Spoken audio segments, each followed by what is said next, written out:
Hello प्यारे साथियों। तो क्या हाल है आप सभी सभी के। आशा कर रहा हूँ भाई सब बढ़िया होंगे। जैसा कि थंबनेल से ही देखकर भाई लग गया होगा कि जो है हम लोग क्या देखेंगे आज भाई, बहमनी साम्राज्य को पूरा का पूरा समाप्त कर रहे होंगे। किसको भैया? बहमनी साम्राज्य को जो है हम लोग पूरा का पूरा क्या कर रहे होंगे भाई, बढ़िया से एकदम बेहतरीन ढंग से जो है वो हम पढ़ रहे होंगे। किसको भाई? बहमनी साम्राज्य को। किसको भाई? बहमनी साम्राज्य को जो है हम लोग पूरा का पूरा एकदम बढ़िया से जो है वह पढ़ रहे होंगे। और जो है आप लोगों को क्लास कैसी लगी ये आप सभी लोग भाई कमेंट नहीं करते हो भाई।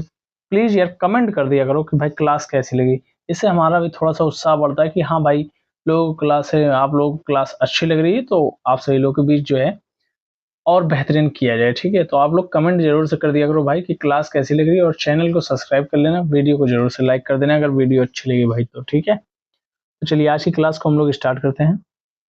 और ये हमारा लूसेंट फाउंडेशन आप सभी लोग को पता ही भाई चल रहा है। तो इसमें जो है हम लोग क्या देख रहे हैं, मिडाइवल हिस्ट्री देख रहे हैं। मिडाइवल हिस्ट्री में आज हम लोग बहमनी साम्राज्य को देख रहे हैं।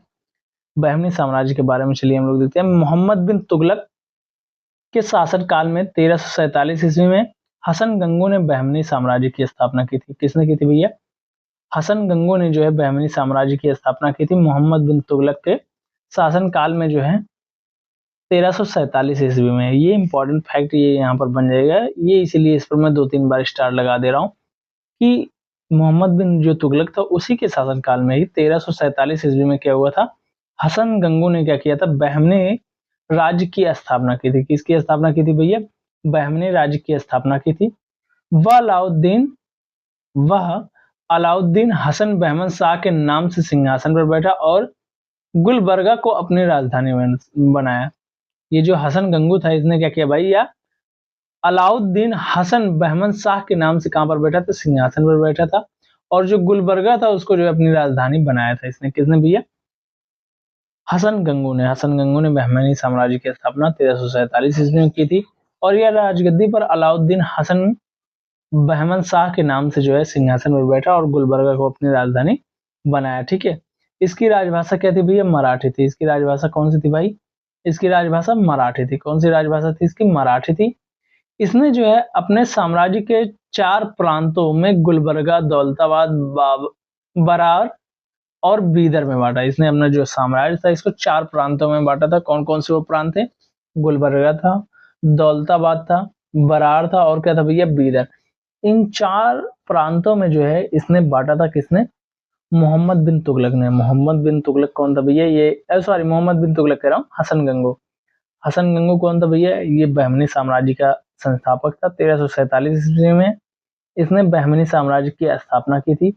इसकी राजभाषा मराठी थी। राजधानी इसने गुलबर्गा को बनाया था और अपने साम्राज्य को इसने 4 प्रांतों में बांटा था, गुलबर्गा, दौलताबाद, बरार एवं बीदर में बांटा था। ठीक है, इसकी मृत्यु जो है भैया कब हो गई थी? तो इसकी मृत्यु 1358 ईस्वी को हो गई थी। कब हो गई थी भाई? 1358 ईस्वी को इसकी क्या हो गई थी? मृत्यु हो गई थी। किसकी भैया? तो हसन गंगू की। हसन गंगू की मृत्यु कब हो जाती है? हसन गंगू की 11 फरवरी 1358 को, 11 फरवरी 1358 ईस्वी को हसन गंगू की मृत्यु हो जाती है भाई। ठीक है, इतनी बेहतरीन पीडीएफ भाई फ्री ऑफ कॉस्ट कोई देने वाला नहीं है भाई, जैसे पीडीएफ आप सभी लोग की क्लासेज वगैरह बनाई जा रही है। ठीक है, अलाउद्दीन हसन के पश्चात, अलाउद्दीन जो हसन था उसके पश्चात जो है उसका पुत्र मोहम्मद शाह प्रथम सुल्तान बना। मोहम्मद शाह प्रथम जो था भाई ये सुल्तान बना कब? अलाउद्दीन हसन के बाद। अलाउद्दीन हसन की मृत्यु कब हो गई थी? 11 तारीख को हो गई। तो इसकी जब मृत्यु हो जाती है उसके बाद कौन बनता है भैया? अलाउद्दीन हसन बनता है। अलाउद्दीन हसन के बाद उसका पुत्र कौन बनता है? मोहम्मद शाह प्रथम बनता है। कौन बनता है भैया? मोहम्मद शाह प्रथम जो है सुल्तान बनता है। इसके काल में ही सबसे पहले जो है बारूद का प्रयोग बुक्का के विरुद्ध हुआ था। किसके विरुद्ध हुआ था भैया? बुक्का के विरुद्ध जो है सबसे पहले बारूद का प्रयोग इसके ही शासन काल में हुआ था। ठीक है, बारूद का सर्वप्रथम प्रयोग यहाँ पर देख सकते हो आप सभी लोग कि बारूद का सर्वप्रथम प्रयोग यहाँ पर दिखाया गया हुआ है। ठीक है, बारूद का सर्वप्रथम प्रयोग किसके शासनकाल में हुआ था? तो मोहम्मद शाह प्रथम के शासनकाल में हुआ था। किसके विरुद्ध हुआ था? बुक्का के विरुद्ध हुआ था। किसके विरुद्ध हुआ था भाई? बुक्का के विरुद्ध हुआ था।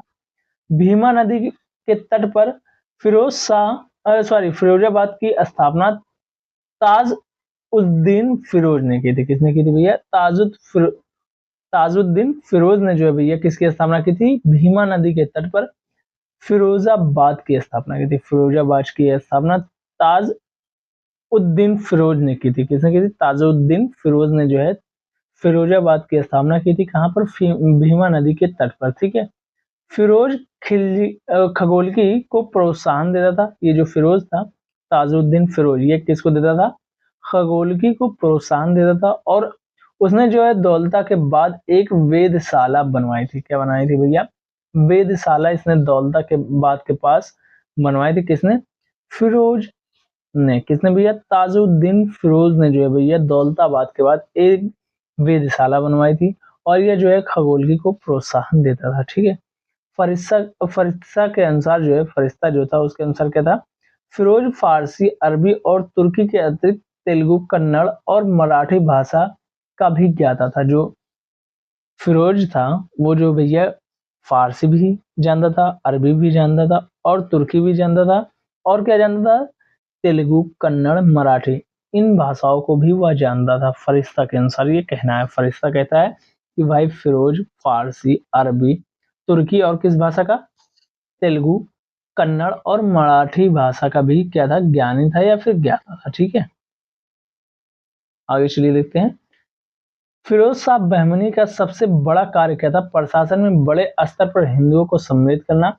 चौल और धबोल इसके समय कब क्या थे भैया? प्रमुख बंदरगाह थे। जो फिरोज शाह था उसके टाइम पे जो है प्रमुख बंदरगाह कौन कौन से हुए? चौल हुए और जो है धबोल हुए। कौन हुए भैया? चौल और धबोल जो है इसके समय में क्या हुए? प्रमुख बंदरगाह हुए। और फिरोज शाह क्या था भैया? बहमनी का सबसे बड़ा जो है, फिरोज शाह बहमनी का जो है सबसे बड़ा कार्य क्या था? बड़े स्तर पर हिंदुओं को सम्मिलित करना था। ठीक है।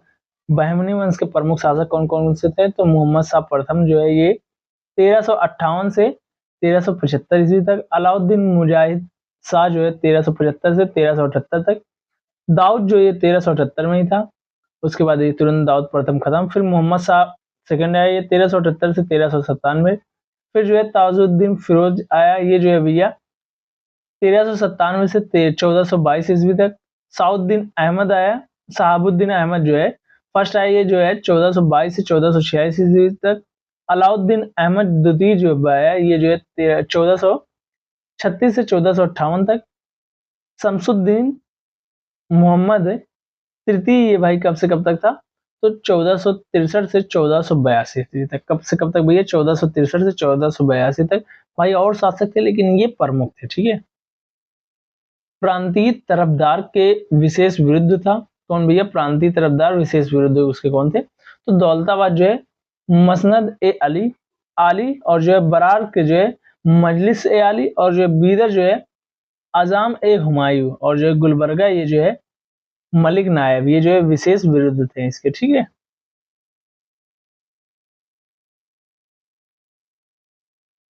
शहाबुद्दीन अहमद प्रथम ने अपनी राजधानी गुलबर्गा से हटाकर कहां पर की थी भैया? बीदर स्थापित कर दी थी। भाई अभी तक सारे के सारे राजा गुलबर्गा को ही राजधानी मान रहे थे। जब बहमनी साम्राज्य की स्थापना हुई थी उस टाइम जो गुलबर्गा को राजधानी बनाया गया था, उसी टाइम से अब तक जो है कब तक? शहाबुद्दीन के समय तक क्या था भैया? गुलबर्गा ही था। लेकिन शहाबुद्दीन ने ही जो भाई शहाबुद्दीन अहमद प्रथम ने क्या किया था भैया कि अपनी राजधानी गुलबर्गा से हटाकर कहां पर कर दिया था? बीदर में स्थापित कर दिया था। इसने जो है बीदर का नया नाम क्या रखा था? मुहम्मदाबाद रखा था। ठीक है भाई, क्या रखा था? इसने शहाबुद्दीन अहमद प्रथम ने क्या किया था? बीदर जब अपनी राजधानी स्थापित की तो बीदर का इसने नया नाम रख दिया। बीदर का इसने नया नाम क्या रखा भाई? मुहम्मदाबाद रखा। क्या रखा भैया? मुहम्मदाबाद जो है इसने बीदर का नया नाम रख दिया। ठीक। मोहम्मद तृतीय के शासनकाल में ख्वाजा जहां की उपाधि से मोहम्मद गवां ईरानी को प्रधानमंत्री नियुक्त किया गया। भाई ये याद रखना, ये थोड़ा सा इंपॉर्टेंट हो जाएगा क्योंकि भाई इसके पूछे जाने की संभावना थोड़ी सी प्रबल मानी जा रही है। ठीक है। कि मोहम्मद तृतीय जो था उसके शासनकाल में ख्वाजा जहां की उपाधि से महमूद गवां यानी ईरानी जो था उसको जो है प्रधानमंत्री नियुक्त किया गया था। ठीक है। मोहम्मद तृतीय के आदेश पर 1482 ईस्वी में 70 वर्ष की अवस्था में महमूद गवां को फांसी दे दी गई। मतलब इसी को जो है इसने जो है क्या किया था? प्रधानमंत्री ही नियुक्त किया था, और उसी को जो है इसने क्या कर दिया था? फिर फांसी दे दिया था। कब? 70 वर्ष की अवस्था में। ठीक है भाई। महमूद गवां ने बीदर में एक महाविद्यालय, ये जो महमूद गवाह था इसने जो है बीदर में एक विद्यालय यानी कि महाविद्यालय यानी कि मदरसा की इसने स्थापना करवाई थी। ठीक है। किसने भाई? महमूद गवाह ने। महमूद गवाह जो कि ईरानी था, इसने जो है एक मदरसा विश्वविद्यालय कह रहा हूँ भाई, महाविद्यालय की स्थापना करवाई थी। कहाँ पर? बीदर में। इसका भवन जो है तिमंजिला था। इसका भवन जो था वो कैसा था भाई? तिमंजिला था। इसमें जो है 1000 अध्यापक और विद्यार्थी रह सकते थे। उन्हें भोजन और कपड़ा भी राज्य की ओर से मुफ्त दिया जाता था। रियाजुल इंसान नाम से मोहम्मद गवाह के पत्रों का संग्रह किया गया भाई। जो रियाजुल इंसान नाम से इसके जो पत्र थे उसको इकट्ठा किया गया। किसके पत्र को? महमूद गवाह के। महमूद गवाह के जो पत्र थे उसको रियाजुल इंसा के नाम से जो है संग्रह किया गया हुआ है यहाँ पर। ठीक है, आगे चलिए देखते हैं। 1470 ईस्वी में रूसी यात्री निकितिन बहमनी साम्राज्य बीदर की यात्रा पर आया था। जो बहमनी साम्राज्य था निकितिन, उसी निकितिन जो है ये इन्हीं के टाइम में आया था। रूसी यात्री था वो। 1470 ईस्वी में बहमनी साम्राज्य में आया था, जो कि बीदर उस टाइम राजधानी हुआ करती थी। इस समय बहमनी राज्य का जो है शासन किसके हाथों में था? तो मोहम्मद तृतीय के हाथों में था। रूसी यात्री जब निकितिन आया था भारत, उस टाइम जो है बीदर यानी कि बहमनी साम्राज्य में, तो उस टाइम किसका शासनकाल हुआ करता था बहमनी साम्राज्य में? तो मोहम्मद तृतीय का शासनकाल हुआ था 1470 ईस्वी में। 1470 ईस्वी में जब रूसी यात्री निकितिन आया था, तो उस टाइम किसका शासनकाल हुआ करता था? तो मोहम्मद तृतीय का शासनकाल हुआ था। बीजापुर गुलबर्गा तरफ में शामिल था। ठीक है, गुलबर्गा तरफ में शामिल था, यानी कि सबसे महत्वपूर्ण ये हो जाता कि गुलबर्गा तरफ जो था उसमें जो है कौन शामिल था? तो बीजापुर जो है वो शामिल था। ठीक है, कलीमुल्लाह बहमनी वंश का अंतिम शासक था। इसकी मृत्यु के समय बहमनी राज्य 5 स्वतंत्र राज्यों में बढ़ गया। इस स्वतंत्र राज्यों से संबंधित विवरण नीचे दिए गए होंगे भाई। मतलब किस प्रकार से? तो जो बहमनी साम्राज्य था भाई, जब कलीमुल्लाह की मृत्यु हो जाती है, जो कि अंतिम शासक हुआ था बहमनी साम्राज्य का, ये 5 स्वतंत्र राज्यों में बढ़ गया। और वो 5 स्वतंत्र राज्य कौन कौन से थे? बीजापुर था, अहमदनगर था, बरार था, गोलकुंडा था और बीदर था। भाई बीजापुर तो था ही, ठीक है, अहमदनगर ये नया है, बरार तो था ही, गोलकुंडा ये भी नया, और जो है बीदर ये जो है भाई नया हुआ। मतलब इतने जो है 5 जो है क्या बन गए भाई? स्वतंत्र राज्यों में जो है बहमनी साम्राज्य बढ़ गया। बीजापुर, अहमदनगर, बरार, गोलकुंडा और बीदर, ये 5 राज्य हुए। यहाँ पर देख सकते हो मैप में, बीजापुर, गोलकुंडा, बीदर, बरार और जो है अहमदनगर, ये 5 भागों में जो है कि पूरा का पूरा ये जो है एरिया में 5 भागों में ये पूरा का पूरा बढ़ गया था। कौन सा भैया? बहमनी साम्राज्य। यहाँ पर मैप में आप लोगों को दिख रही होंगी चीजें। बहमनी साम्राज्य 5 भागों में बढ़ गया। आदिल शाह, बीजापुर का जो है आदिल शाही वंश हुआ है यहाँ पर। यूसुफ अली शाह जो है, सॉरी यूसुफ आदिल शाह जो है इसका संस्थापक हुआ आदिल शाही वंश का, जो कि 1489 ईस्वी में। फिर जो है अहमदनगर हुआ। अहमदनगर में जो है निजाम शाही वंश हुआ। इसका जो है मलिक अहमद जो है इसका संस्थापक हुआ। 1490 ईस्वी में इसकी स्थापना हुई थी। बरार, बरार की स्थापना जो है भाई, बरार में जो है इमाद शाही वंश की स्थापना जो है फतेह इमाद शाह ने किया था। ठीक है, 1490 ईस्वी में ये भी। गोलकुंडा भाई, गोलकुंडा में जो है कुतुब शाही वंश की स्थापना जो है कुली कुतुब शाह ने किया था। ठीक है, कुली कुतुब शाह ने जो है कुतुब शाही वंश की स्थापना की थी 1512 ईस्वी में गोलकुंडा में। बीदर में जो है बीदर शाही वंश की स्थापना जो है अमीर अली बरीद ने की थी, जो कि इसका संस्थापक है। किसका? बरीद शाही वंश का, जो कि 1526 ईस्वी में जो कि हुआ था। ठीक है, इसकी स्थापना हुई थी। बीदर में जो है बीदर शाही वंश की स्थापना हुई थी। ठीक है, एक बार इसको फिर से देखेंगे। बीजापुर में आदिल शाही वंश, यूसुफ आदिल शाह जो है इसका संस्थापक था 1489 ईस्वी में। अहमदनगर, अहमदनगर का संस्थापक कौन हुआ? निजाम शाही वंश इसमें था। इसका संस्थापक कौन हुआ भैया? निजाम शाही वंश का मलिक अहमद, जो कि क्या था इसका निजाम शाही वंश का संस्थापक था 1490 ईस्वी में। बरार में इमाद शाही वंश की स्थापना फतेहुल्लाह इमाद शाह ने की थी 1490 ईस्वी में। गोलकुंडा में कुतुब शाही वंश की स्थापना कुली कुतुब शाह ने की थी 1500 जो है 12 ईस्वी में। बीदर में जो है बरीद शाही वंश की स्थापना अमीर अली बरीद ने की थी। कब की थी भैया? 1526 ईस्वी में की थी। ठीक है, चलिए आगे देखते हैं हम लोग। मोहम्मद फर्स्ट के मंत्री सैफुद्दीन गौरी ने केंद्र शासन का कार्य कई विभागों में बांटा और 8 मंत्रियों की नियुक्ति की, जो इस प्रकार थे, ठीक है।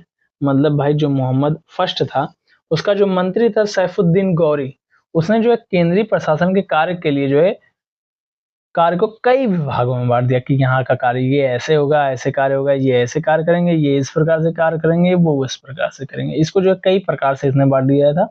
उसमें जो है मंत्री कई प्रकार के हुए, जो कि हर एक विभाग को देखते थे, मतलब उनका एक विभाग होता था, एक मंत्री होता था, उसका एक विभाग होता था। जैसे वकील सल्तनत जो है ये क्या करता था, दिल्ली के मलिक नायब के जो है समान था। वकील एक कुल, ये जो है मंत्रियों के कार्यों का निरीक्षण करता था वकीलों को छोड़कर, ठीक है। वकील एक कुल जो होता था, ये मंत्रियों के कार्यों का जो है निरीक्षण करता था वकील को छोड़कर, ठीक है। अमीर ए जुमला, ये क्या करता था, अर्थ विभाग का अध्यक्ष था। ये क्या था भैया, अर्थ विभाग का अध्यक्ष था। वजीर ए अशरफ, ये क्या था भैया, विदेशी नीतियों एवं दरबार संबंधी कार्यों का निष्पादन करता था। ये क्या करता था, विदेशी नीतियों और दरबार संबंधी कार्यों का क्या करता था, निष्पादन करता था वजीर ए अशरफ, ठीक है। नाजिर क्या करता था, वह अर्थ विभाग से संबंधित होता था। क्या होता था, अमीर ए जुमला अर्थ विभाग का अध्यक्ष होता था, लेकिन नाजिर जो होता था ये अर्थ विभाग से संबंधित था, ठीक है। पेशवा ये क्या होता था, वकील सल्तनत का सहायक होता था। पेशवा क्या होता था, वकील सल्तनत का सहायक होता था। कोतवाल कोतवाल क्या होता था, नगर का मुख्य पुलिस अधिकारी होता था। सदरे जहां जो होता था, न्याय विभाग, धर्म एवं दान विभाग का अध्यक्ष होता था। सदरे जहां क्या होता था, न्याय विभाग, धर्म विभाग एवं जो दान विभाग का क्या होता था, अध्यक्ष होता था। इन तीनों विभागों का अध्यक्ष सदरे जहां होता था, ठीक है। इसको एक बार फिर से देखेंगे।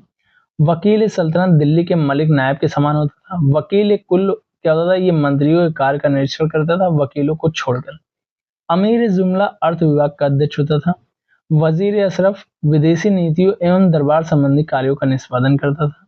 नाजिर क्या होता था, वह अर्थ विभाग से संबंधित था। पेशवा क्या होता था, वकील सल्तनत का सहायक था। कोतवाल क्या था, नगर का मुख्य पुलिस अधिकारी होता था, ठीक है। कोतवाल क्या होता था, नगर का मुख्य पुलिस अधिकारी होता था। सदरे जहां जो है न्याय विभाग, धर्म विभाग तथा दान विभाग का क्या होता था भैया, अध्यक्ष होता था सदरे जहां, ठीक है। सुल्तान के महल तथा दरबार की सुरक्षा के लिए विशेष अंगरक्षक सैनिक दल था, जिसे साख ए खेल कहा जाता था। ये इंपॉर्टेंट हो सकता है कि साख ए खेल किसको कहा जाता था, तो साख ए खेल भाई जो है, जो सुल्तान के महल और दरबार की सुरक्षा के लिए विशेष अंगरक्षक होते थे, उनको साख ए खेल कहा जाता था। क्या कहा जाता था भैया, साख ए खेल कहा जाता था।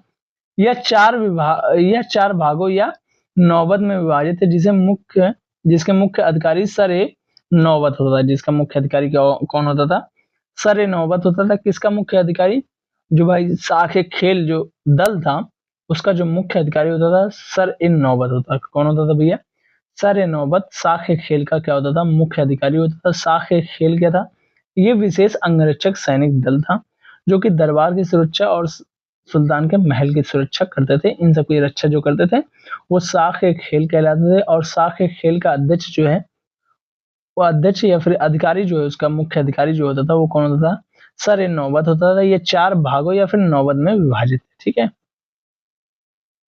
बीजापुर के शासक अली आदिल शाह को सूफी कहते थे। जो बीजापुर का शासक था अली आदिल शाह, उसको सूफी कहते थे। अकबर से पहले उसने जो है अपने दरबार में कैथोलिक मिशनरियों को बुलाया था। अकबर से पहले ही इसने क्या किया था भाई, जो बीजापुर का शासक था अली आदिल शाह, इसने जो है अपने दरबार में किसको बुला लिया था, कैथोलिक जो है मिशनरियों को बुलाया था, ठीक है।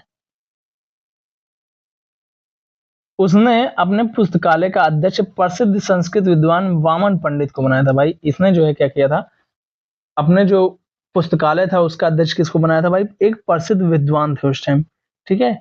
कौन थे भैया, वामन पंडित। उनको जो है इसने क्या किया था, किसने, अली आदिल शाह ने क्या बनाया था, अपना जो है अध्यक्ष बनाया था पुस्तकालय का। किसका बनाया था, पुस्तकालय का अध्यक्ष बनाया था। उसके उत्तराधिकारियों ने संस्कृत एवं मराठी भाषा को प्रश्रय देना जारी रखा था। जो अली आदिल शाह का उत्तराधिकारी हुए थे वो सब जो है संस्कृत एवं मराठी भाषा को जो है प्रश्रय देते आ रहे थे, जब तक जो है ये साम्राज्य चल रहा था। ठीक है, इब्राहिम आदिल शाह द्वितीय को अबला बाबा क्या कहा जाता था भैया? अबला बाबा या फिर गरीबों का दोस्त कहा जाता था। ये इंपॉर्टेंट क्वेश्चन बन सकता है कि किसको जो है अबला बाबा या गरीबों का दोस्त कहा जाता था। तो इब्राहिम आदिल शाह द्वितीय को जो है भैया क्या कहा जाता था?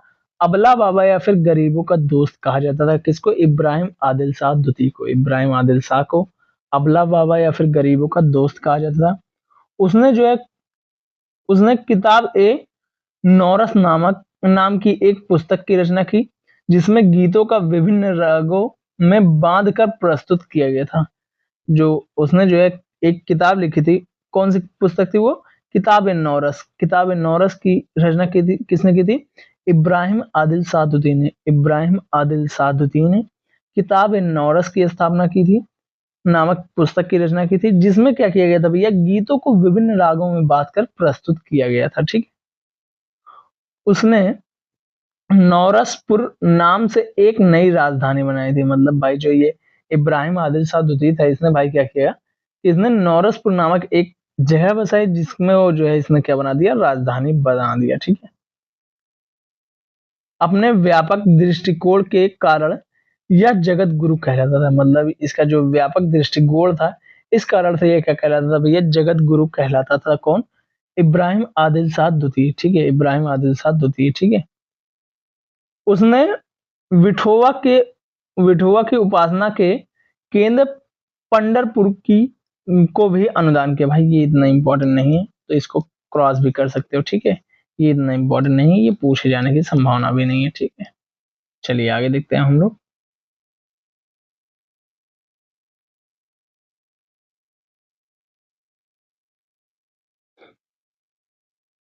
आगे क्या है कि मोहम्मद कुली कुतुब शाह ने 1591 से 92 ईस्वी में हैदराबाद के बीच में चार मीनार बनवाई थी। भाई ये इंपॉर्टेंट है कि हैदराबाद की शान जो चार मीनार है, उसका निर्माण किसने करवाया था?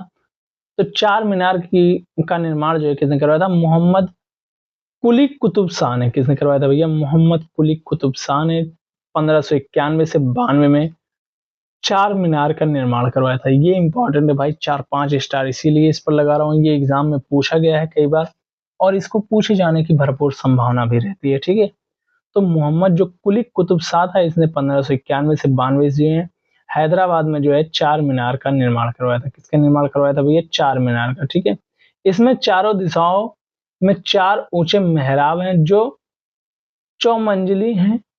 क्या है भैया? चार मंजिलें हैं। एक मंजिला, दो मंजिला, तीन मंजिला, चार मंजिला। ठीक है, ये क्या है भैया? चार मंजिली हैं। ठीक है, ये क्या है? चार मंजिली हैं, जो जिनकी जो है जिनमें से प्रत्येक की ऊंचाई कितनी है? 48 मीटर। चार चौदह 8 चौदह 12 6 चौक 16, मतलब भाई लगभग जो है 160, 8 चौक 32, मतलब 192 मीटर लगभग ये ऊंचा माना जाता है चार मीनार। ठीक है, लगभग 200 मीटर। ठीक है, ये ऊंचा है भाई। हैदराबाद शहर को कुली कुतुब शाह ने ही बसाया था। जो हैदराबाद शहर था, उसको कुली कुतुब शाह ने ही बसाया था। ठीक है, ये इंपॉर्टेंट यहाँ भी बन जाएगा कि हैदराबाद जो शहर है, उसको किसने बसाया था?